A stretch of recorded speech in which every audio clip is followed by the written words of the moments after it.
welcome to BWTV. We have with us Mr. David Krupp, Global CEO, Billups.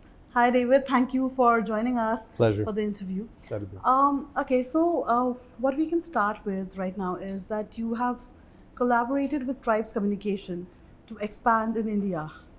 Can you tell us a little more about it? What is the idea or what is the vision of this collaboration that you look forward to? Yeah, I mean, to be clear, we haven't struck a deal with Tribes yet. We're working on getting to know their business, they're getting to know our business to determine if there is an opportunity for us to do something. And we hope so, because India excites us, and Tribes has built an incredible business. And so, I think the first starting point for us is to learn about this incredible marketplace. And Gore's team, I think, can teach us a lot about it. And equally, I think we can teach Gore and the Tribes team a lot about measurement or some of the things we've done in other countries as well. So I think there's just sort of a natural synergy. It's two independent companies, like-minded DNA, like-minded businessmen. I think there's an opportunity. We're going to hope to explore that more. Okay, now since you became the global CEO, that Yeah. was in 2023, September 2023. Yeah. What mindset shift have you tried to bring into Billups' next phase of growth, seeing also the expansion in APAC that you have mentioned? We've got, Ben Billups is still very active in the company. And I give him a lot of credit for saying, I don't want to manage this. I want you to manage it. And I want to go find my bliss. And a lot of that is around looking at new markets and deal structures. I think I bring to this a level of rigor and discipline around process, around people, around making sure that we are making the right strategic bets, and making sure that our product is able to stand the test of what we hope will be the biggest and best global out-of-home concentration of expertise in the world. How do you do that? A lot of that is about people. I've been fortunate that we have hired outstanding executives in each of the countries that we're in, and we give them a lot of flexibility and autonomy. And yet we also say, but here are the standards that we need to implement.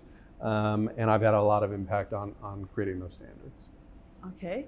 Now, India is also a market where it is growing massively in advertising and marketing.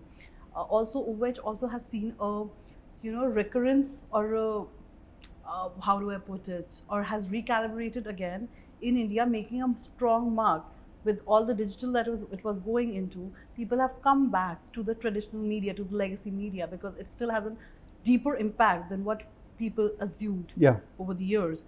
Now, what opportunities and contradictions do you see in India's OOH ecosystem in comparison to the Western markets, if I may ask? Interestingly, out-of-home share in India is like 3 to 4%.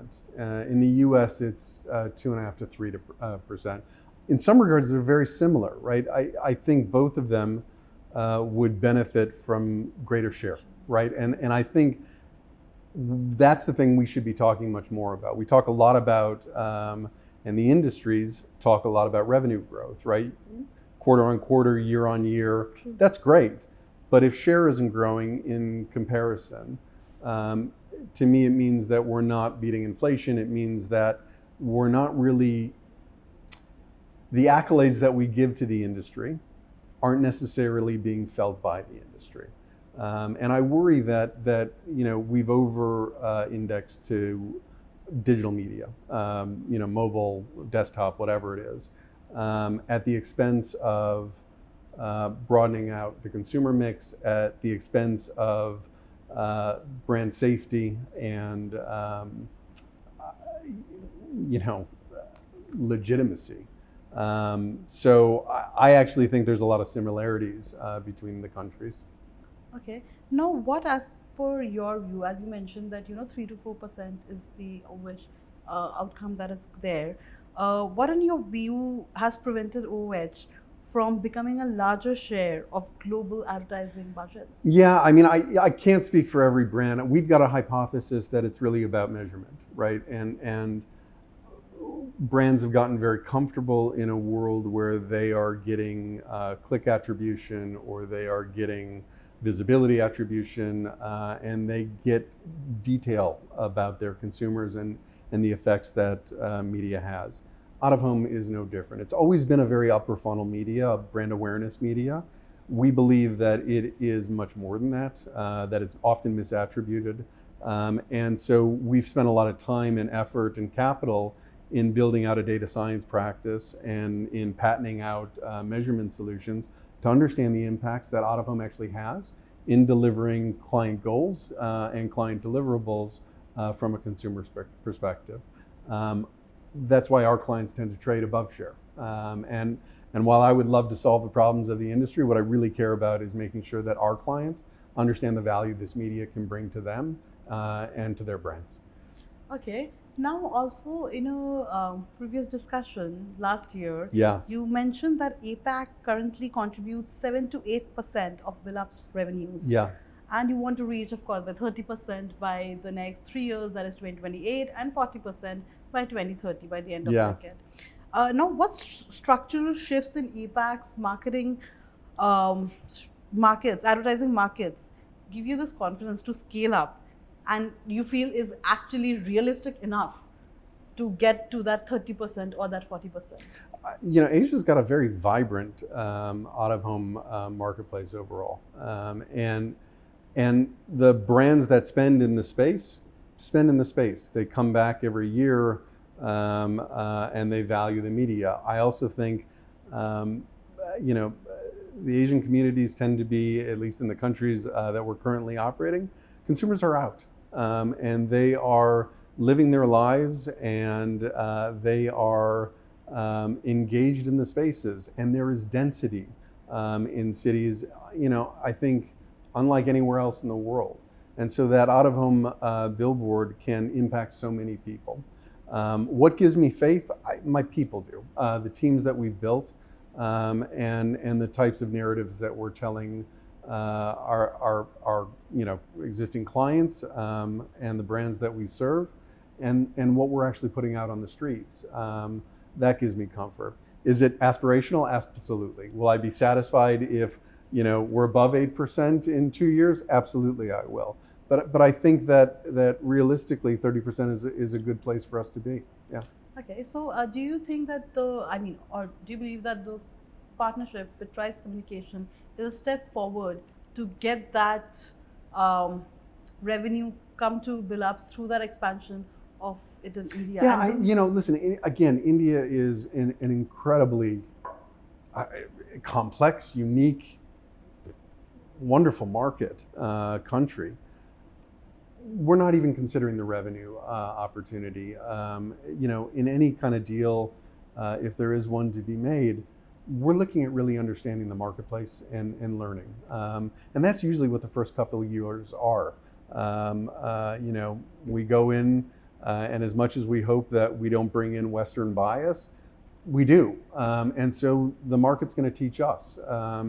And it's a, sort of an authentic and open and honest way to, I believe, go into the marketplaces, which is, we don't know a lot, and we're here to learn. Will it help in the long run? God, I hope so. I mean, we wouldn't want to do it if we're going to lose money. That's not the business that we're in. But is it towards, hitting an arbitrary number? It doesn't really matter. What we hope it will do is give us access to part of the world that we currently miss and don't have access to, at least in the way that we would like to. I think that, again, we've got tools and systems that I think we can bring to the marketplace that will be beneficial. I think the marketplace has tools and systems that it can bring to us that will be beneficial. It's incredible to me to see, Indian brands now spending around the rest of the world. We'd like to be able to be part of those discussions. India is a unique marketplace. So from our vantage point, again, will it help in revenue? I hope so. But the goal is really for us to get educated and to learn about this country.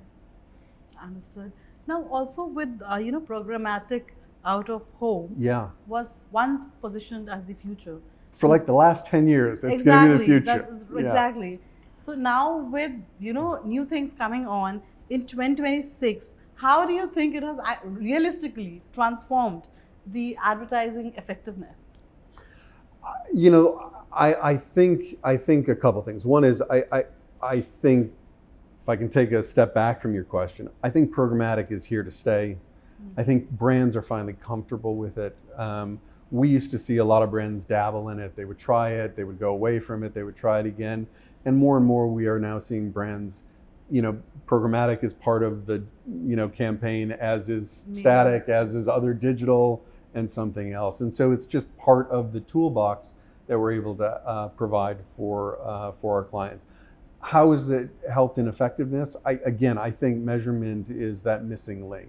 And so where yesterday there was nothing, there was no measurement, and we sort of said to clients, it posted, it was nice to see, we heard your clients liked it, or your consumers liked it, or your team saw it. Now I can confidently stand in front of a client and say, here's what worked and here's what didn't, and here's how we're going to optimize for the future. That's a step change for this industry, and programmatic is certainly a big piece of that. Okay, lovely. Now also the industry talks extensively, a lot actually, about the omni-channel integration. Now, but again, campaigns still work in silos today. Yeah.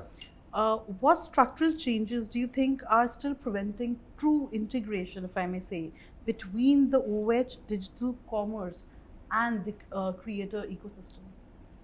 That's a multi-layered, complex question. That is. I mean, I think omnichannel was talked about for the last couple of years, and I do think it's had an impact. I think the fact that out of home is now discoverable next to CTV or social or makes a difference, right? Because when it's not discoverable, nobody's going to be buying it. I think that in those conversations, it tends to be additive to the industry, right? Go back to that conversation about share. That's what's going to help share growth as well, because out of home might all of a sudden find itself getting dollars that were earmarked for video, not earmarked for out of home. And that's a really good thing for the industry. And yet it operates differently. The CPMs tend to be higher than what you will see on digital or social or something else. And I think that can scare off advertisers to say, now let's not do that. I don't know if it's got the, if you think about Google or Trade Desk, I don't know if their managed service teams or the teams that are selling on behalf of those platforms are out-of-home natives. And I think this is a unique media that does require a level of expertise. And while a CPM aggregates and allows us to look at, the impact from a cost perspective to how it reaches an impression, I don't know if it's necessarily a fair metric all of the time, because out-of-home just operates differently. From a commerce perspective, man, I don't know. I think out-of-home's got to get into the mix in terms of the retail media networks, and they aren't today. There are a few in the United States that have suggested that they are able to provide it, but they really don't, or they're licensing from other suppliers to do it. We've got work to do as an industry. And again, are these challenges that I think Billups can solve? Some of them, yeah. I think we can help, certainly. But we've got to want to get involved in those discussions and want to look at those current challenges as problems that we want to solve. Okay, my last two questions. Yeah. One is that what does premium inventory mean for you in 2026 when consumers are actually exposed to advertising almost everywhere? From, as you mentioned, that OH is a very different, like now I can see a lot of Indian brands are using OH as a very big tool to spread awareness, to have a strong brand recall. But, from airport lounges or from even trucks that we see today. Now, what does premium inventory mean for you in today's date? I think premium is going to be, I sort of think of innovation the same way I think of a word like that. It's a spectrum. And for some clients, premium is going to mean I need the biggest wall that's never been done before, and don't bring me anything but that. And after you give it to them, they will say, I don't ever want to see that again, because the next thing has to be even bigger. That's premium for them. For another brand, it's going to be, I just need that billboard on, this highway a mile away from the exit that's going to take you to my store. If I can get that billboard, that's the one. Locations also. Location matters. And again, that's where the research, I think, starts to help, and understanding the data, because premium can be different by brand, by category, by market. But the data helps us understand for that consumer, for that brand, and the audience they're trying to achieve, for the brand that they're trying to reach them with the creative that they're trying to use on it, we can isolate, this is what we think premium means for you. It's going to be different. It's going to be different for everybody. What does it mean for me personally? Man, I like a big, larger than life. Yeah, larger than life. Give me something big. And ideally hand painted. That tends to be very coming back in style. Authenticity comes there, right? Yeah. Okay, now since you spoke about larger than life, I have my last question. Please. With my closing question on this, that what are the larger than life investments are you making into India? Into India. Candidly, we're not spending a ton in India. We've got some brands that are showing up here. I'm not going to name names, but from an investment standpoint, this is really that trip, right? We're here to figure out what kind of investment we do want to make into India, from a people perspective, from a technology perspective, from a partnership perspective, from a leadership perspective. So yeah, this is kind of that trip. Is it going to be into your top 5 markets? God, I hope so. I really do. Lovely. I think that is all. That is all the questions that I had. It's a pleasure to meet you. Thank you so much, David. Thank you for meeting us.